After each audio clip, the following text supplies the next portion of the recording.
Psalm 1002. Serve the Lord with gladness. Come before him with joyful singing. Psalm 51:8. Make me to hear joy and gladness. Let the bones which you have broken rejoice. Luke 1:14. You will have joy and gladness, and many will rejoice at his birth. Proverbs 10:1. The Proverbs of Solomon. A wise son makes a father glad, but a foolish son is a grief to his mother. Hebrew 1:9. You have loved righteousness and hated lawlessness.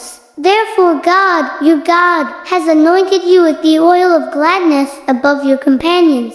2 Chronicles 30:21. The sons of Israel present in Jerusalem celebrated the feast of unleavened bread for 7 days with great joy, and the Levites and the priests praised the Lord day after day with loud instruments to the Lord. Romans 10:15. How will they preach unless they are sent? Just as it is written, how beautiful are the feet of those who bring good news of good things. Nehemiah 8:17. The entire assembly of those who had returned from the captivity made booths and lived in them.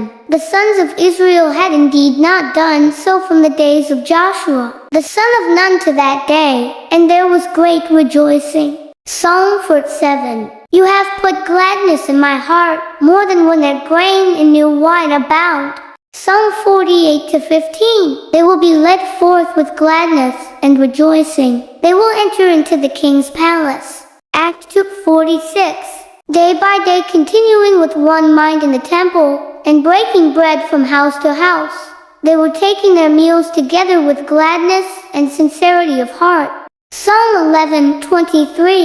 Then when he arrived and witnessed the grace of God, he rejoiced and began to encourage them all with resolute heart to remain true to the Lord. Acts 14:17. And yet he did not leave himself without witness, in that he did good and gave you rains from heaven and fruitful seasons, satisfying your hearts with food and gladness. Jeremiah 13:11. The voice of joy and the voice of gladness, the voice of the bridegroom and the voice of bride, the voice of those will say, give thanks to the Lord of hosts, for the Lord is good, for his loving kindness is everlasting. And of those who bring a thank offering into the house of the Lord, for I will restore the fortunes of the land as they were at first, says the Lord. Matthew 5:12. Rejoice and be glad, for your reward in heaven is great, for in the same way they persecuted the prophets who were before you. 1 Peter 4:13. But to the degree that you share the sufferings of Christ, keep on rejoicing, so that also at the revelation of his glory you may rejoice with exultation. Psalm 30:11. Be glad in the Lord and rejoice, you righteous ones, and shout for joy, all you who are upright in heart. Psalm 30:11. You have turned for me my mourning into dancing. You have loosed me sackcloth and girded me with gladness.